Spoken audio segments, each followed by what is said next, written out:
நேத்திக்கு நம்ம டேலியில் எப்படி கம்பெனி க்ரியேஷன் பண்ணுறது, அதாவது கம்பெனியோட ப்ரொஃபைல் எப்படி க்ரியேஷன் பண்ணுறது அப்படின்றத பார்த்தோம். அதுக்கப்புறம் உங்களுக்கு என்னென்ன லெட்ஜர்ஸ் இருக்கும், ஒரு பிஸ்னஸ்க்கு நம்ம பிஸ்னஸ் பண்ணால் ஜென்ரலாக என்னென்ன லெட்ஜர்ஸ் இருக்கும்னு சில லெட்ஜர்ஸ் மட்டும் நம்ம க்ரியேட் பண்ணோம். யார்கிட்ட இருந்து வாங்குவோம், யாருக்கு விற்போம், என்னென்ன செலவுகள் எனக்கு இருக்கும், பர்ச்சேஸ் அக்கௌண்ட், சேல்ஸ் அக்கௌண்ட், இந்த மாதிரி விஷயங்களை க்ரியேட் பண்ணிக்கிட்டோம். அது என்ன அண்டர் குரூப்பிங்க்கு போகும் அப்படின்றத நம்ம பார்த்தோம். அதை மட்டும் தான் மெயினாக பார்த்தோம். இன்னைக்கு அடுத்ததாக நம்ம டேலியில் அதை வச்சு நம்ம டிரான்சாக்ஷன் போடுவோம். அதாவது நாம் இந்த டேட் அன்னைக்கு இவர்கிட்ட இருந்து இந்த பொருளை பர்ச்சேஸ் பண்ணோம், இதே இந்த பொருளை இந்த டேட் அன்னைக்கு இவருக்கு விற்றோம் அப்படின்றதையும், அவர் இந்த டேட் அன்னைக்கு எனக்கு பேமெண்ட் கொடுத்தாரு, நான் வாங்கினவருக்கு இந்த டேட் அன்னைக்கு இவ்வளவு பேமெண்ட் கொடுத்தேன், அது பேங்க் மூலயமாவா இல்லை கேஷ் மூலயமாவா, இந்த மாதிரி விஷயங்களை போடுறதா நம்ம டிரான்சாக்ஷன் சொல்லுவோம். இதை நம்ம இப்போ பார்ப்போம். டேலியை ஓப்பன் பண்ணால் நம்ம கிரியேட் பண்ண, அதாவது நம்மளோட கம்பெனியோட ப்ரொஃபைலை க்ரியேட் பண்ணணும் இல்லையா, அது நம்மளுக்கு டிஸ்பிளே ஆகும். அதை நம்ம செலக்ட் பண்ணி ஓப்பன். என்னோட கம்பெனி ஏபிசி என்டர்பிரைசஸ் உள்ளது. அதில் உள்ள டிரான்சாக்ஷனை நம்ம இப்போ போடுவோம்.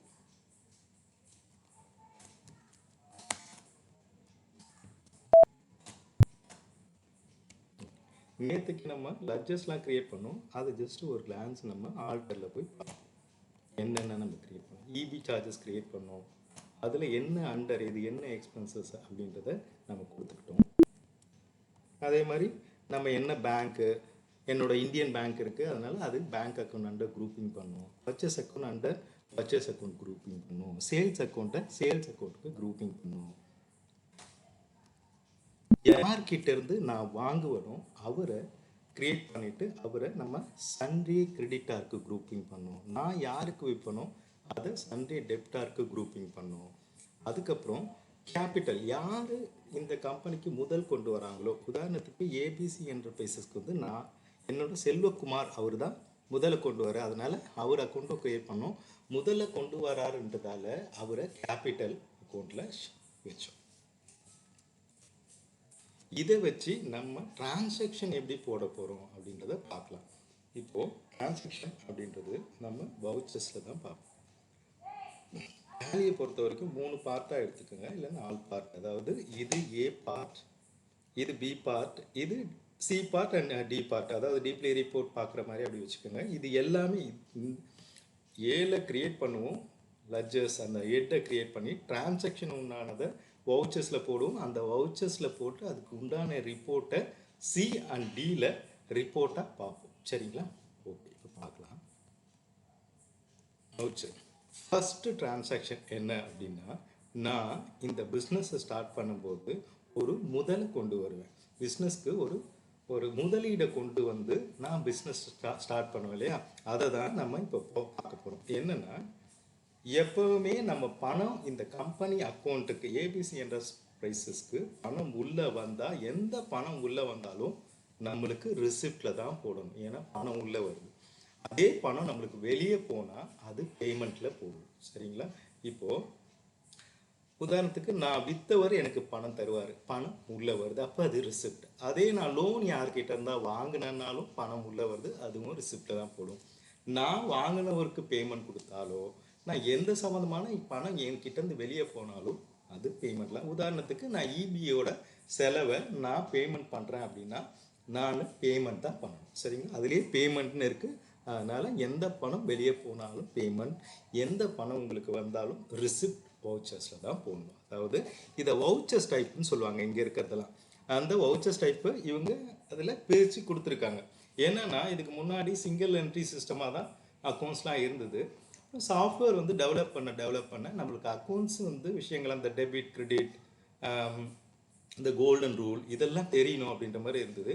இப்போ அப்படியெல்லாம் தேவையில்லை. நீங்கள் பர்ச்சேஸ் போனோன்னா பர்ச்சேஸில் போய் டைரெக்டாக போட்டுடலாம், சேல்ஸ் போனோன்னா சேல்ஸில் போய் டைரெக்டாக போட்டுடலாம், பேமெண்ட் போனால் பேமெண்ட், அந்த மாதிரி பிரித்து கொடுத்ததால நம்ம பெரிய அளவு அக்கௌண்ட்ஸ் இந்த டீட்டெயிலாம் படித்து தான் நம்ம எழுதணும் இல்லை, ஜென்ரலாக ஒரு 10,000 உங்கள் கிட்ட கொடுத்தா அதுக்கு உண்டான செலவு என்ன அப்படின்றத நீங்கள் தெரிஞ்சுக்கிட்டீங்கன்னா இதில் ஈஸியாக அக்கௌண்ட்ஸ் எழுதுனா பெரிய லெவலில் தெரியணுன்ற அவசியமே இல்லை. சிம்பிளாக தெரிஞ்சாலும் நம்ம இதை ஈஸியாக எழுதலாம். அக்கௌண்ட்ஸ் விஷயங்களை தெரிஞ்சுக்கிட்டா சாஃப்ட்வேர் பிரகாரம் டிஃப்ரெண்ட் ஆகுமே தவிர நீங்கள் அக்கௌண்ட்ஸ் இருந்தால் எந்த சாஃப்ட்வேர்லேயும் நீங்கள் அக்கௌண்ட்ஸ் எழுதலாம். டேலி மட்டும் இல்லை, நான் முன்னாடி சொன்ன மாதிரி ஜோகோ புக், அதுக்கப்புறம் வியாபார், குக் புக்ஸ், இந்த மாதிரி புத்தகங்களில், அதாவது புத்தகம்னு சொல்கிறத நான் சாஃப்ட்வேர் தான் சொல்கிறேன், சாஃப்ட்வேரை சொல்கிறேன். சாஃப்ட்வேரில் நீங்கள் கண்டிப்பாக எழுதலாம். சரிங்களா? இப்போது நம்ம பார்ப்போம். ஃபஸ்ட்டு டிரான்சாக்ஷன் என்னென்னா, நான் என்னோட கம்பெனிக்கு முதல்ல கொண்டு வரேன்.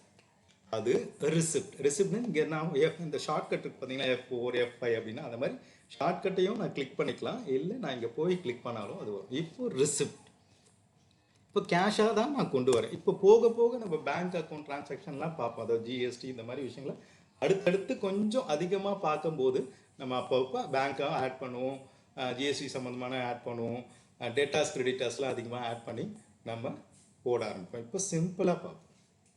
சரி, இப்போ நான் கேஷாக கொண்டு வரேன். யார் இந்த முதல்ல கொண்டு வர்றாருன்னா செல்வகுமார் கேபிட்டல். எவ்வளோ கொண்டு வர்றாருன்னா ஒரு 5 லட்சம் நான் முதல் போடுறேன்.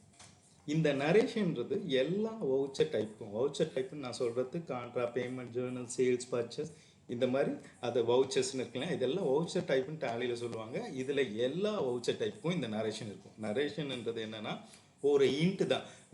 நம்ம போய் அந்த என்ட்ரியை ஓப்பன் பண்ணி பார்க்கும்போது சில இன்ட்டு குறிப்பை நம்ம சொல்லியிருப்போம். அதன் மூலயமா நம்மளுக்கு இதனால தான் இந்த டிரான்சாக்ஷன் நடந்திருக்கு அப்படின்னு நம்மளுக்கு புரிஞ்சுக்கலாம். அதுக்காக நோட் பண்ணி வைக்கிறதா நரேஷன். நம்ம நரேஷனில் எதுவாக இருந்தாலும் கொடுத்துக்கலாம். அக்செப்ட், டேலியை பொறுத்த வரைக்கும் நீங்கள் என்டர் பண்ணிவிட்டு அக்செப்ட் எஸ்ஆர் நோன்னு கேட்டு எஸ்ன்னு கொடுத்தா தான் சேவ் ஆகும். நீங்கள் இன்கேஸ் போட்டுகிட்டே இருக்கும்போது எஸ்கே பண்ணிட்டீங்கன்னா அது சேவ் ஆகாது. அதை பார்த்துக்கங்க. எஸ் ஒய் கொடுத்தீங்கன்னா எஸ், சேவ் ஆகிடுச்சு. இப்போ நான் கேபிட்டல் டிரான்சாக்ஷன் போட்டேன். எப்போனா 5th ஏப்ரல் அன்னைக்கு என்னோட கம்பெனிக்கு ஒரு கேபிட்டல் கொண்டு வந்துட்டேன். அதுக்கப்புறம் என்ன பண்ணுறேன், அடுத்ததாக உள்ள டிரான்சாக்ஷன் பர்ச்சேஸ். நான் ஒருத்தர்கிட்ட இருந்து பர்ச்சேஸ் பண்ணுறேன், F9, அதாவது ஷார்ட்கட். இப்போது எந்த டேட் அன்னைக்கு எந்த பொருளை நான் யார்கிட்ட இருந்து பர்ச்சேஸ் பண்ணுறேன்றதை நான் எழுத போகிறேன். என்கிட்ட ஒரு பில்லு இருக்கும், பர்ச்சேஸ் பில்லு.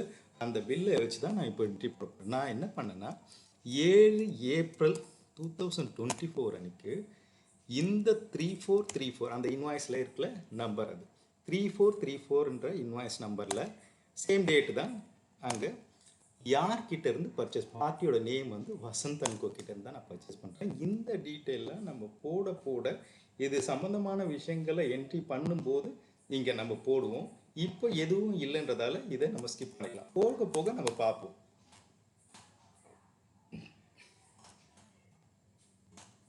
சரி, இப்போ இந்த லெட்ஜர்ஸில் வந்து நம்ம பர்ச்சேஸ் அக்கௌண்ட்டை செலக்ட் பண்ணுறோம். இதெல்லாம் ஏன் அங்கே காட்டுதுன்னா நம்ம லெட்ஜர்ஸில் க்ரியேட் பண்ணி வச்சதால காட்டுது. இப்போ உதாரணத்துக்கு நான் இன்னொருத்தங்களுக்கு கிட்டேருந்து நான் பர்ச்சேஸ் பண்ணுறேன். இப்போது கிரியாஸ் கிட்டேருந்து நான் பர்ச்சேஸ் பண்ணேன்னா நான் கிரியாஸ் லெட்ஜரை க்ரியேட் பண்ணணும். அது அண்டர் குரூப்பிங் என்னன்றதை நான் செட் பண்ணணும், அதை சேவ் பண்ணணும். அதாவது அந்த லெட்ஜரை க்ரியேஷன் பண்ணணும். அது க்ரியேட் பண்ணால் அங்கே வரும். சரிங்களா? சரி, இப்போது நான் எந்த பொருளை அவர்கிட்ட வசந்த் அண்ட் கோ கிட்டேருந்து வாங்குறேன், டிவியை தான் வாங்குறேன். எத்தனை நம்பர் வாங்குறேன், அந்த ஒரு பொருளோட விலை என்ன.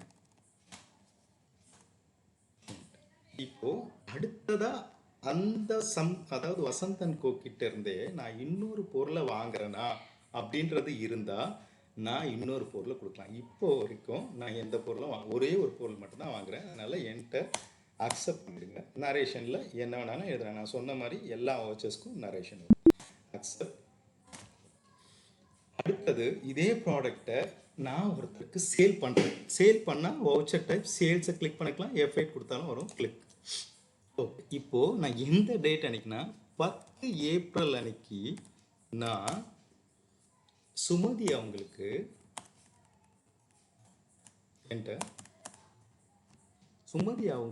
சேல்ஸ் அக்கௌண்ட்டில் நான் சேல் பண்ணுறேன். என்னென்னா டிவியை தான் சேல் பண்ணுறேன். இங்கே பார்த்தீங்கன்னா உங்களுக்கு இந்த மாதிரி விஷயங்கள் பண்ணும்போதே உங்களுக்கு எவ்வளோ ஸ்டாக் இருக்குதுன்னு காட்டும். 40 நம்பர் நான் பர்ச்சேஸ் பண்ண இல்லையா, அதனால் 40 நம்பர் டிவி இருக்குன்னு காட்டுது. நான் இப்போ ஒரு 30 அவங்களுக்கு சேல் பண்ணிடுறேன்.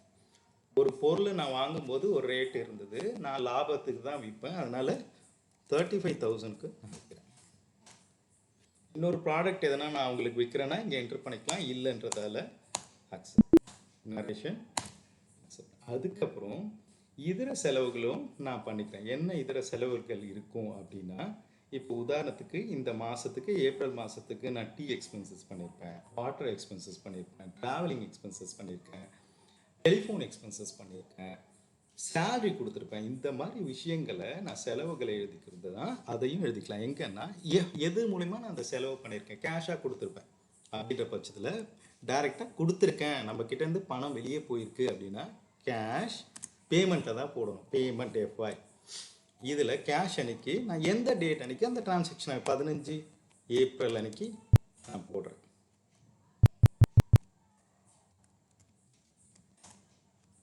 இப்போது நான் என்ன பண்ணியிருக்கேன், இபி சார்ஜஸ் ஒரு 12,000 கட்டுறேன். பில் நம்பர் இந்த மாதிரி விஷயங்களை, அந்த ரிசிப்ட் நம்பர் அதெல்லாம் இங்கே நம்ம அடிச்சுக்கலாம். சரி, எந்த மந்த்துக்கு உண்டான இபி பேமெண்ட்டுன்றது அங்கே டைப் பண்ணிக்கலாம். அடிஷன் நாளைக்கு பார்க்கும்போது அது தெரியும். அடுத்தது இன்னொரு செலவையும் நம்ம பண்ணிக்கிறோம், ட்ராவலிங் எக்ஸ்பென்சஸ். அது என்னைக்கு டேட்டு, ஒரு 25 அன்னைக்கு எனக்கு ட்ராவலிங் எக்ஸ்பென்சஸ் பண்ணியிருக்கேன். ஸோ எவ்வளோ பண்ணியிருக்கேன், ஒரு 12,000 பண்ணியிருக்கேன். இந்த ட்ராவலிங் எக்ஸ்பென்சஸ் வந்து ஒரு ஆளோடது இல்லை, எனக்கு 3 பேர் இந்த டேட்லேருந்து இந்த பீரியட் வரைக்கும் இந்த ட்ராவலிங் எக்ஸ்பென்சஸ் நான் கொடுத்துருக்கேன் அப்படின்றத, ட்ராவலிங் எக்ஸ்பென்சஸ் அப்படின்றது கொடுத்துருக்கேன் அப்படின்றத நீங்கள் நம்ம பீரியட் வைஸ் இந்த நரேஷனில் நீங்கள் எழுதிக்கலாம். அக்செப்ட்.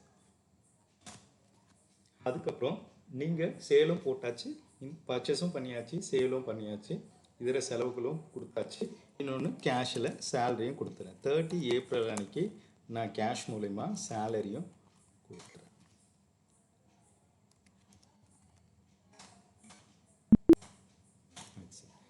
இப்போ பொறுத்த வரைக்கும் என்ன ஆயிருக்குன்னா, நம்மளுக்கு நம்ம என்ன டிரான்சாக்ஷன் போடுறோமோ அது எல்லாம் நம்ம ரிப்போர்ட்டுக்கு போயிருக்கோம். இப்போது எஸ்கேப் பண்ணி நம்ம ரிப்போர்ட்டிங் பார்த்தோன்னா, பேலன்ஸ் ஷீட் அந்த சி பார்ட்டில் உங்களுக்கு பேலன்ஸ் ஷீட் என்ன அப்படின்றது, பேலன்ஸ் ஷீட்டில் பார்த்தீங்கன்னா உங்களுக்கு நம்ம என்னென்ன சேல் பண்ணமோ அது அந்த என்னென்ன டிரான்சாக்ஷன் பண்ணமோ, அதாவது என்னென்ன காட்டணும்னா, நான் கேபிட்டல் 5 லட்சம் கொண்டு வந்தேன், அது லைபிலிட்டிஸில் காட்டுது. உங்களுக்கு கரண்ட் லைபிலிட்டிஸில் சண்டே கிரெடிட்டாருக்கு நான் எவ்வளோ பில் பண்ணேன் அதை இன்னும் டீப்பாக என்டர் பண்ணி உள்ளே போய் பார்த்தீங்கன்னா, யாருக்கு எந்தெந்த கிரெடிட்டாஸ் இருக்காங்களோ, நான் சொன்னேன் இல்லையா, கிரியாஸ் இருந்தால் கிரியாஸ் கிட்ட வாங்கியிருந்தேன், கிரியாஸும் இங்கே ஆட் ஆகி காட்டும், பர்ச்சேஸ் பண்ணியிருந்தேன். அந்த மாதிரி சண்டே கிரெடிட்டால் வசந்த் அண்ட் கோ கிட்ட நான் 9,60,000 பர்ச்சேஸ் பண்ணியிருந்தேன், அது வந்து காட்டுது.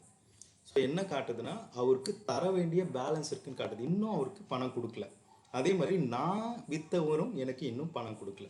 அதனால இங்கே வந்து ஃபுல் அமௌண்ட்டை அங்கே காட்டுது. சண்டே டெப்டாஸில் பார்த்தீங்கன்னா பில்லு சுமதி அவங்களுக்கு அவங்க எனக்கு 10,50,000 கொடுக்க வேண்டியது இருக்குன்னு காட்டுது.